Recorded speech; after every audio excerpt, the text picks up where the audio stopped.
ಎಲ್ಲ ಸ್ನೇಹಿತರಿಗೆ ತರಗತಿಗೆ ಸ್ವಾಗತ. ತರಗತಿ ಪ್ರಾರಂಭ ಮಾಡೋಕ್ಕಿಂತ ಮುಂಚಿತವಾಗಿ ನಮ್ಮ ಒಂದು ಯೂಟ್ಯೂಬ್ ಚಾನಲಿಗೆ ಸಬ್ಸ್ಕ್ರೈಬ್ ಆಗಿ ಪ್ರತಿನಿತ್ಯ ತರಗತಿಗಳನ್ನು ವೀಕ್ಷಿಸಿ ಅನ್ನುತ್ತಾ ಇವತ್ತಿನ ತರಗತಿಯನ್ನು ಪ್ರಾರಂಭ ಮಾಡ್ತಾ ಹೋಗ್ತೀನಿ.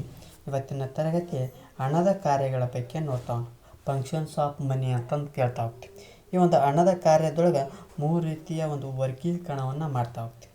ಯಾವುದಪ್ಪ ಅಂದ್ರೆ ಪ್ರಾಥಮಿಕ ಕಾರ್ಯಗಳು, ಪೂರಕ ಕಾರ್ಯಗಳು ಮತ್ತು ಇತರೆ ಕಾರ್ಯಗಳು ಅಂತಂದು ನೋಡ್ತಾ ಹೋಗ್ತೀವಿ. ಈ ಒಂದು ಕಾರ್ಯಗಳ ಬಗ್ಗೆ ಸಂಪೂರ್ಣವಾಗಿ ಚರ್ಚೆಯನ್ನು ಮಾಡ್ತಾ ಹೋಗೋಣ. ಮೊದಲನೇದಾಗಿ ಈ ಪ್ರಾಥಮಿಕ ಅಥವಾ ಮುಖ್ಯ ಕಾರ್ಯಗಳನ್ನು ಏನು ಮಾಡ್ತಾ ಹೋಗೋಣ, ಚರ್ಚೆಯನ್ನು ಮಾಡ್ತಾ ಹೋಗೋಣ. ಈ ಒಂದು ಪ್ರಾಥಮಿಕ ಅಥವಾ ಮುಖ್ಯ ಕಾರ್ಯಗಳನ್ನು ಏನು ಮಾಡ್ತಾ ಹೋಗ್ತಾರೆ, ಅಲ್ಲಿಯೂ ಕೂಡ ವರ್ಗೀಕರಣವನ್ನು ಮಾಡ್ತಾ ಹೋಗ್ತಾರೆ. ಯಾವ ರೀತಿಯಪ್ಪ ಅಂದ್ರೆ 2 ರೀತಿಯಾಗಿ ವರ್ಗೀಕರಣವನ್ನು ಮಾಡ್ತಾರೆ. ಒಂದನೇದು ವಿನಿಮಯ ಮಾಧ್ಯಮ ಅಥವಾ ಸಂದಾಯದ ಸಾಧನ ಅಂತ ಕರಿತಾ ಹೋಗ್ತೀವಿ. ಎರಡನೇದು ಮೌಲ್ಯಮಾಪನ ಅಂತ ಕರಿತಾ ಹೋಗ್ತೀವಿ. ಈ ವಿನಿಮಯ ಮಾಧ್ಯಮ ಅಥವಾ ಸಂದಾಯದ ಸಾಧನ ಅಂತ ನೋಡೋದಾದ್ರೆ ಈ ಸರಕುಗಳು ಮತ್ತು ಸೇವೆಗಳನ್ನು ಕೊಳ್ಳಲು ಮತ್ತು ಮಾರಲು ಹಣವನ್ನು ಮಧ್ಯವರ್ತಿ ಸಾಧನವನ್ನಾಗಿ ಉಪಯೋಗವನ್ನು ಮಾಡ್ತಾ ಹೋಗ್ತೀವಿ. ಅಂದರೆ ವಿನಿಮಯ ಮಾಧ್ಯಮ ಅಂದರೆ ಏನಪ್ಪ ಅಂದ್ರೆ ಯಾವುದೇ ಒಂದು ಸರಕುಗಳನ್ನು ಮತ್ತು ಸೇವೆಗಳನ್ನು ಕೊಳ್ಳಲು ಅಥವಾ ಮಾರಲು ಹಣವನ್ನು ಏನು ಮಾಡ್ತಾ ಹೋಗ್ತೀವಿ, ಮಧ್ಯವರ್ತಿಯನ್ನಾಗಿ ಏನಾದರೂ ಉಪಯೋಗ ಮಾಡ್ತಾ ಇತ್ತಪ್ಪ ಅಂದ್ರೆ ಅವುಗಳನ್ನು ಎಂತ ಕರಿತಪ್ಪ ಅಂದ್ರೆ ವಿನಿಮಯ ಮಾಧ್ಯಮ ಅಂತಂದು ಕರಿತಾ ಹೋಗ್ತೀವಿ. ಉದಾಹರಣೆ ನೋಡೋದಾದ್ರೆ ಈ ಒಂದು ಹಣದ ಬಳಕೆಯ ಒಂದು ವ್ಯವಹಾರವನ್ನು 2 ಭಾಗವನ್ನಾಗಿ ಮಾಡ್ತಾ ಹೋಗ್ತಾರೆ. ಮೊದಲನೇದಾಗಿ ಆ ಮಾರುಕಟ್ಟೆಯಲ್ಲಿ ಸರಕುಗಳು ಮತ್ತು ಸೇವೆಗಳನ್ನು ಮಾರಾಟ ಮಾಡೋದ್ರಿಂದ ಹಣ ಏನಾಗ್ತೈತಿ, ಲಭ್ಯ ಆಗ್ತೈತಿ. ಎರಡನೇದಾಗಿ ಆ ಹಣವನ್ನು ಬಳಸಿಕೊಂಡು ಮಾರುಕಟ್ಟೆಯಿಂದ ಸರಕುಗಳನ್ನು ಮತ್ತು ಸೇವೆಗಳನ್ನು ಕೊಡ್ತಾ ಹೋಗ್ತಾರೆ. ಅಂದರೆ ಮಧ್ಯವರ್ತಿಯ ಒಂದು ಸಾಧನವನ್ನಾಗಿ ಈ ಒಂದು ಹಣವನ್ನು ಏನು ಮಾಡ್ತಾ ಹೋಗ್ತಾರೆ, ಉಪಯೋಗವನ್ನು ಮಾಡ್ತಾ ಹೋಗ್ತಾರೆ. ನಂತರದಲ್ಲಿ ನೋಡ್ತಾ ಹೋಗೋಣ ಮೌಲ್ಯಮಾಪನ ಅಂತ ನೋಡ್ತಾ ಹೋಗಿ. ಈ ಮೌಲ್ಯಮಾಪನ ಅಂದರೆ ಏನಪ್ಪ ಅಂದ್ರೆ ಈ ಒಂದು ಹಣವು ಆ ವಸ್ತು ವಿನಿಮಯ ಪದ್ಧತಿಯ ಅತಿ ದೊಡ್ಡ ಅನಾನುಕೂಲತೆಯನ್ನು ಏನು ಮಾಡ್ತಾ ಹೋಗ್ತದೆ, ಹೋಗಲಾಸ್ತಾ ಹೋಗ್ತೈತಿ. ಅಲ್ಲಿ ಹೇಳಿದೆ, ಒಬ್ಬ ಹರೀಶ್ ಇರ್ತಾನೆ, ಏನಪ್ಪ ಒಂದು ಕಸು ಇರ್ತೈತಿ, ಇನ್ನೊಬ್ಬನ ಗಿರೀಶ್ ಅಂತ ಇರ್ತಾನೆ, ಅಂತ ಕುರಿ ಇರ್ತೈತಿ. ಇಲ್ಲಿ ವಿನಿಮಯ ಮಾಡ್ಕೋಬೇಕಪ್ಪ ಅಂದ್ರೆ ಈ ಒಂದು ಹಸುವಿಗೆ ಎಷ್ಟು ಕುರಿಗಳು ಸಮ ಅಂತಂದು ಹೇಳಕ್ಕೆ ಏನಾಗ್ತೈತಿ, ಪ್ರಶ್ನೆ ಮೂಡ್ತಾ ಹೋಗ್ತೈತಿ. ಈ ಒಂದು ಪ್ರಶ್ನೆಗೆ ಏನು ಮಾಡ್ತಾ ಹೋಗ್ತೈತಿ, ಈ ಒಂದು ಹಣವು ಏನು ಮಾಡ್ತಾ ಹೋಗ್ತೈತಿ, ಪರಿಹಾರವನ್ನು ನೀಡ್ತಾ ಹೋಗ್ತೈತಿ. ಯಾವ ರೀತಿಯಪ್ಪ ಅಂದ್ರೆ ಈ ಎಲ್ಲ ಸರಕುಗಳು ಮತ್ತು ಸೇವೆಗಳ ಒಂದು ಮೌಲ್ಯವನ್ನು ಬೆಲೆಯ ರೂಪದಲ್ಲಿ ಏನು ಮಾಡ್ತಾ ಹೋಗ್ತಾರೆ, ವ್ಯಕ್ತಪಡಿಸ್ತಾ ಹೋಗ್ತಾರೆ. ಯಾವುದೇ ಒಂದು ಸರಕುಗಳಾಗಿರ್ಬೋದು, ಸೇವೆಗಳಾಗಿರ್ಬೋದು, ಏನು ಮಾಡ್ತಾ ಹೋಗ್ತಾರೆ, ಅವುಗಳ ಒಂದು ಮೌಲ್ಯವನ್ನು ಬೆಲೆಯ ಒಂದು ರೂಪದಲ್ಲಿ ವ್ಯಕ್ತಪಡಿಸ್ತಾ ಹೋಗ್ತಾರೆ. ಉದಾಹರಣೆಗೆ ಒಂದು ಅಂಗಿ ಇರ್ತೈತಿ. ಈ ಅಂಗಿಗೆ ಎಷ್ಟಪ್ಪ, 250 ರೂಪಾಯಿ ಅಂತ ಒಂದು ಏನು ಮಾಡ್ತಾ ಹೋಗ್ತಾರೆ, ಬೆಲೆಯನ್ನು ನಿಗದಿ ಮಾಡ್ತಾ ಹೋಗ್ತಾರೆ. ಅಂದ್ರೆ ಈ ಒಂದು ಅಂಗಿಗೆ 250 ರೂಪಾಯಿ ಅಂತ ಅನ್ನೋದು ಒಂದು ಬೆಲೆಯ ಒಂದು ರೂಪದಲ್ಲಿ ವ್ಯಕ್ತಪಡಿಸ್ತಾ ಹೋಗ್ತಾರೆ. ಅಂದ್ರೆ ಮೌಲ್ಯಮಾಪನವನ್ನು ಮಾಡ್ತಾರೆ. ಈ ಒಂದು ಅಂಗಿ ಎಷ್ಟು, 250 ರೂಪಾಯಿ. ಈ ಒಂದು ಪ್ಯಾಂಟ್ ಎಷ್ಟು, 400 ರೂಪಾಯಿ ಅಂತ ಒಂದು ಮೌಲ್ಯಮಾಪನವನ್ನು ಮಾಡ್ತಾ ಹೋಗ್ತಾರೆ. ಯಾವುದರೊಳಗೆ, ಪ್ರಾಥಮಿಕ ಕಾರ್ಯದೊಳಗೆ ಈ ರೀತಿಯಾದಂಥ ವರ್ಗೀಕರಣವನ್ನು ಮಾಡ್ತಾ ಹೋಗ್ತೀವಿ. ಯಾವ ರೀತಿ, ವಿನಿಮಯ ಮಾಧ್ಯಮದೊಳಗೆ ಏನು ನೋಡ್ತಾ ಹೋಗ್ತೀವಿ, ಆ ಸರಕು ಮತ್ತು ಸೇವೆಗಳನ್ನು ಕೊಳ್ಳಲು ಮತ್ತು ಮಾರುವಂಥ ಸಂದರ್ಭದೊಳಗೆ ಹಣವನ್ನು ಮಧ್ಯವರ್ತಿಯಾಗಿ ಉಪಯೋಗಿಸೋದಕ್ಕೆ ವಿನಿಮಯ ಮಾಧ್ಯಮ ಅಂತ ಕರಿತಾ ಹೋಗ್ತೀವಿ. ಮೌಲ್ಯಮಾಪನ ಅಂದರೆ ಏನಪ್ಪ ಅಂದ್ರೆ ಎಲ್ಲ ಸರಕುಗಳು ಮತ್ತು ಸೇವೆಗಳನ್ನು ಏನು ಮಾಡ್ತಾ ಹೋಗ್ತಾವಪ್ಪ ಅಂದ್ರೆ ಅವುಗಳ ಮೌಲ್ಯವನ್ನು ಬೆಲೆಯ ರೂಪದಲ್ಲಿ ಏನು ಮಾಡ್ತಾ ಹೋಗ್ತೀವಿ, ವ್ಯಕ್ತಪಡಿಸ್ತಾ ಹೋಗ್ತೀವಿ. ಇದು ಪ್ರಾಥಮಿಕ ಕಾರ್ಯಗಳ ಬಗ್ಗೆ ಮಾಹಿತಿ ಆಗ್ತೈತೆ. ಮುಂದುವರೆದು ನೋಡ್ತಾ ಹೋಗೋಣ ಪೂರಕ ಕಾರ್ಯಗಳು. ಈ ಪೂರಕ ಕಾರ್ಯದೊಳಗೆ ನೋಡ್ತಾ ಹೋಗೋಣ ಏನು, ಇಲ್ಲಿ ಕೂಡ 3 ರೀತಿಯಾಗಿ ವರ್ಗೀಕರಣವನ್ನು ಮಾಡ್ತಾ ಹೋಗ್ತೀವಿ. ಯಾವುದು, ವಿಳಂಬಿತ ಸಂದಾಯದ ಪ್ರಮಾಣ, ಎರಡನೇದು ಮೌಲ್ಯ ಸಂಗ್ರಹ ಅಥವಾ ಕೊಳ್ಳುವ ಶಕ್ತಿಯ ಸಂಗ್ರಹ, ಮೂರನೇದು ಮೌಲ್ಯ ವರ್ಗಾವಣೆ ಅಥವಾ ಕೊಳ್ಳುವ ಶಕ್ತಿಯ ಒಂದು ವರ್ಗಾವಣೆಯನ್ನು ನೋಡ್ತಾ ಹೋಗ್ತೀವಿ. ಯಾವುದ್ರೊಳಗೆ, ಪೂರಕ ಕಾರ್ಯದೊಳಗೆ. ಕೊನೆಯದು ವಿಳಂಬಿತ ಸಂದಾಯದ ಪ್ರಮಾಣದ ಬಗ್ಗೆ ನೋಡ್ತಾ ಹೋಗೋಣ. ಈ ವಿಳಂಬಿತ ಸಂದಾಯದ ಪ್ರಮಾಣ ಅಂದರೆ ಏನಪ್ಪ ಅಂದ್ರೆ ಹಣವು ಭವಿಷ್ಯದ ಸಂದಾಯಗಳಿಗೂ ಸಹಾಯಕವಾಗಿರೋದನ್ನು ಕಾಣ್ತಾ ಹೋಗ್ತೀವಿ. ಯಾವ ರೀತಿಯಪ್ಪ ಅಂದ್ರೆ ಸಾಲಗಾರನೊಬ್ಬನು ನಿರ್ದಿಷ್ಟ ಪ್ರಮಾಣದ ಹಣವನ್ನು ಭವಿಷ್ಯದ ನಿರ್ದಿಷ್ಟ ದಿನಾಂಕದಂದು ಸಂದಾಯ ಮಾಡುವ ಕರಾರಿನ ಮೇಲೆ ಸಾಲವಾಗಿ ಪಡಿತಾ ಹೋಗ್ಬೋದು.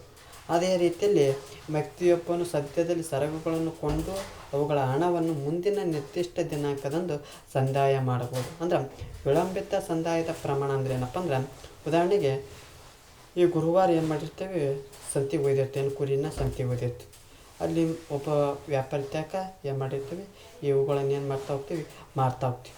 ಅವನೇನು ಮಾಡ್ತಾ ಹೋಗ್ತಾನೆ, ಹಣವನ್ನು ಏನು ಮಾಡ್ತಾ ಹೋಗ್ತಾನೆ, ಮುಂದಿನ ವಾರದೊಳಗೆ ಏನು ಮಾಡ್ತಾ ಹೋಗ್ತಾನೆ, ನಿನಗೆ ಕೊಡ್ತಾ ಹೋಗ್ತೀನಿ ಅಂತ ಹೇಳ್ತಾರೆ. ಅಂದರೆ ಇವುಗಳನ್ನ ಏನು ಕರಿತಾವಪ್ಪ ಅಂದ್ರೆ ವಿಳಂಬಿತ ಸಂದಾಯದ ಪ್ರಮಾಣ ಅಂತ ಕರೀತಾರೆ. ಅಂದ್ರೆ ಸಾಲಗಾರನೊಬ್ಬನು ನಿರ್ದಿಷ್ಟ ಪ್ರಮಾಣದ ಹಣವನ್ನು ಭವಿಷ್ಯದ ನಿರ್ದಿಷ್ಟ ದಿನಾಂಕದಂದು ಸಂದಾಯ ಮಾಡುವ ಕರಾರಿನ ಮೇಲೆ ಸಾಲವಾಗಿ ಪಡ್ತಾವೆ. ಇವುಗಳನ್ನ ಏನು ಕರಿತಾವಪ್ಪ ಅಂದ್ರೆ ವಿಳಂಬಿತ ಸಂದಾಯದ ಪ್ರಮಾಣ ಅಂತಂದು ಕರಿತಾ ಹೋಗ್ತೀವಿ. ಎರಡನೇದು ನೋಡ್ತಾ ಹೋಗೋಣ, ಮೌಲ್ಯ ಸಂಗ್ರಹ ಅಥವಾ ಕೊಳ್ಳುವ ಶಕ್ತಿಯ ಸಂಗ್ರಹ. ಅಂದ್ರೆ ವಸ್ತು ವಿನಿಮಯ ಪದ್ಧತಿಯಿಂದಾಗಿ ಉಳಿತಾಯ ಮಾಡಲು ಸಾಧ್ಯವಿರಲಿಲ್ಲ. ಅಂದ್ರೆ ಮೊದಲಿಗೆ ಪುರಾತನ ಕಾಲದೊಳಗೆ ವಸ್ತು ವಿನಿಮಯ ಪದ್ಧತಿಯಿಂದ ಏನಾಗ್ತಿತ್ತು, ಅಲ್ಲಿ ನಮ್ಮ ಒಂದು ಪರಸ್ಪರ ವಸ್ತುಗಳನ್ನು ವರ್ಗಾವಣೆ ಮಾಡ್ತಾಯಿದ್ವಿ. ಅಲ್ಲಿ ಯಾವುದೇ ರೀತಿಯಾದಂಥ ಉಳಿತಾಯ ಮಾಡುವಂಥ ವ್ಯವಸ್ಥೆ ಇರಲಿಲ್ಲ.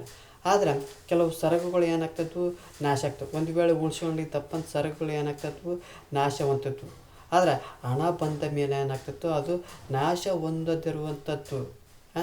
ಮೊದಲನೇದಾಗಿ ಈ ಒಂದು ವಸ್ತು ವಿನಿಮಯ ಪದ್ಧತಿಗಳು ಉಳಿಸ್ಕೊಂಡಪ್ಪ ಅಂದ್ರೆ ಅದು ಏನಾಗ್ತದೆ, ಕ್ರಮೇಣ ನಾಶ ಆಗ್ತದೆ. ಆದರೆ ಯಾವಾಗ ಒಂದು ಹಣ ಬಂದ ನಂತರದಲ್ಲಿ ಅದು ಯಾವುದೇ ರೀತಿಯ ನಾಶ ಹೊಂದದಿರುವಂಥ ಮತ್ತು ಭವಿಷ್ಯಕ್ಕಾಗಿ ಉಳಿತಾಯ ಮಾಡುವಂಥ ಸಹಾಯಕವಾಗಿರೋದನ್ನು ಕಾಣ್ತಾ ಹೋಗ್ತೀವಿ. ಜೊತೆಗೆ ಹಣದುಬ್ಬರದ ಒಂದು ಪ್ರವೃತ್ತಿಗೆ ಅನುಗುಣವಾಗಿ ಏನಾಗ್ತದಪ್ಪ, ಹಣದ ಒಂದು ಮೌಲ್ಯವು ಹೆಚ್ಚಬಹುದು ಅಥವಾ ಕಡಿಮೆ ಆಗ್ಬೋದು. ಜೊತೆಗೆ ಉಳಿತಾಯದ ಒಂದು ಹಣವನ್ನು ಬಂಡವಾಳ ಸಂಗ್ರಹಕ್ಕೆ ಏನು ಮಾಡ್ತಾ ಹೋಗ್ಬೋದು, ಬಳಕೆ ಮಾಡ್ತಾ ಹೋಗ್ಬೋದು.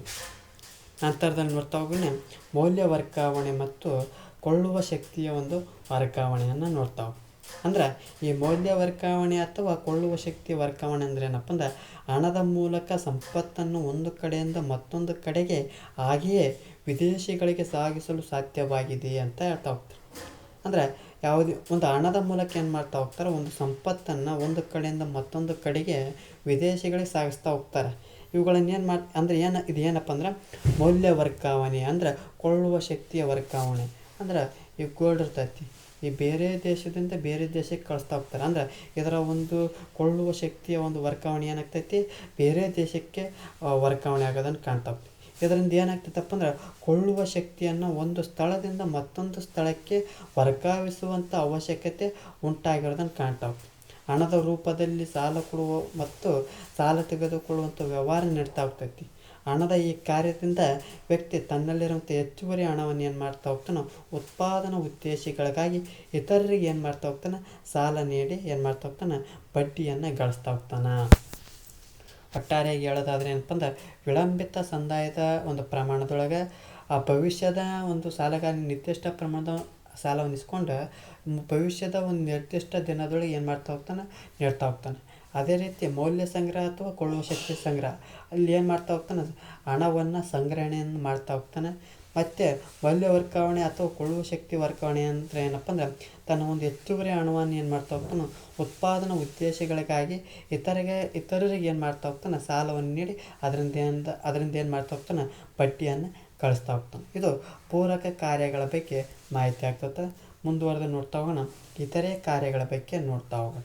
ಯಾವುದು ಇತರೆ ಕಾರ್ಯಗಳದೊಳಗೂ ಎರಡು ರೀತಿಯ ಒಂದು ವರ್ಗೀಕರಣವನ್ನು ನೋಡ್ತಾ ಹೋಗ್ತೀವಿ. ಯಾವುದಪ್ಪ, ಸಾಲದ ಒಂದು ತಳಹದಿ, ಇನ್ನೊಂದು ಬಂಡವಾಳದ ಉತ್ಪಾದಕತೆ ಹೆಚ್ಚಳ ಅಂತ ನೋಡ್ತಾ ಹೋಗ್ತೀವಿ. ಅಂದರೆ ಈ ಒಂದು ಇತರೆ ಕಾರ್ಯಗಳು ಯಾವ ರೀತಿ ಕೆಲಸ ಮಾಡ್ತಾವಪ್ಪ ಅಂದ್ರೆ ಈ ಪ್ರಾಥಮಿಕ ಮತ್ತು ಮಾಧ್ಯಮಿಕ ಕಾರ್ಯಗಳಲ್ಲದೆ ಹಣವು ಹೆಚ್ಚುವರಿಯಾಗಿ ಕೆಲವು ಸಂಭಾವ್ಯ ಕಾರ್ಯಗಳನ್ನು ಸಹ ನಿರ್ವಹಣೆ ಮಾಡ್ತಾ ಹೋಗ್ತವೆ.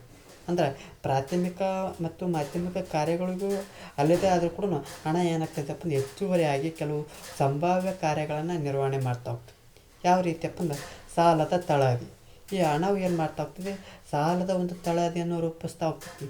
ಆ ಚೆಕ್ ವ್ಯವಸ್ಥೆಯು ಆ ಬ್ಯಾಂಕುಗಳ ಸಾಲ ನಿರ್ಮಾಣಕ್ಕೆ ಏನಾಗ್ತೈತಿ, ಅವಕಾಶವನ್ನು ಮಾಡಿಕೊಡ್ತಾ ಹೋಗ್ತೈತಿ. ನಂತರದಲ್ಲಿ ಬಂಡವಾಳದ ಉತ್ಪಾದಕತೆ ಹೆಚ್ಚಳ ಆಗ್ತೈತಿ. ಬಂಡವಾಳದ ರೂಪದಲ್ಲಿರುವಂಥ ಹಣವನ್ನು ಹಲವಾರು ಉಪಯೋಗಗಳಲ್ಲಿ ತೊಡಗಿಸ್ತಾ ಹೋಗ್ತಾರೆ. ಹಣದ ದ್ರವ್ಯತೆಯ ಲಕ್ಷಣವು ಬಂಡವಾಳವನ್ನು ಕಡಿಮೆ ಉತ್ಪಾದಕತೆಯಿಂದ ಹೆಚ್ಚು ಉತ್ಪಾದಕತೆಯ ಬಳಕೆಗೆ ವರ್ಗಾಯಿಸಲು ಏನಾಗ್ತೈತಿ, ಸಹಾಯಕವಾಗಿರೋದನ್ನು ಕಾಣ್ತಾ ಹೋಗ್ತೀವಿ.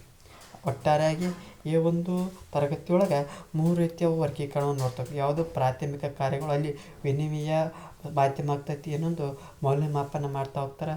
ಪೂರಕ ಕಾರ್ಯದೊಳಗೆ ವಿಳಂಬಿತ ಸಂದಾಯವನ್ನು ನೋಡ್ತಾ ಹೋಗ್ತೀವಿ. ಜೊತೆಗೆ ಮೌಲ್ಯ ಸಂಗ್ರಹವನ್ನು ನೋಡ್ತಾ ಹೋಗ್ತೀವಿ. ಮೂರನೇದು ಮೌಲ್ಯ ವರ್ಗಾವಣೆಯನ್ನು ನೋಡ್ತಾ ಹೋಗ್ತೀವಿ.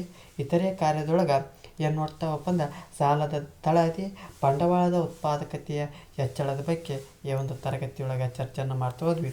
ಈ ಒಂದು ತರಗತಿ ಇಷ್ಟ ಆಗಿದ್ದರೆ ನಮ್ಮ ಒಂದು ಯೂಟ್ಯೂಬ್ ಚಾನಲಿಗೆ ಸಬ್ಸ್ಕ್ರೈಬ್ ಆಗಿ, ಜೊತೆಗೆ ಈ ಒಂದು ತರಗತಿ ಇಷ್ಟ ಆಗಿದ್ದರೆ ಲೈಕ್ ಮಾಡಿ, ಇಲ್ಲದಿದ್ದರೆ ಡಿಸ್ಲೈಕ್ ಮಾಡಿ.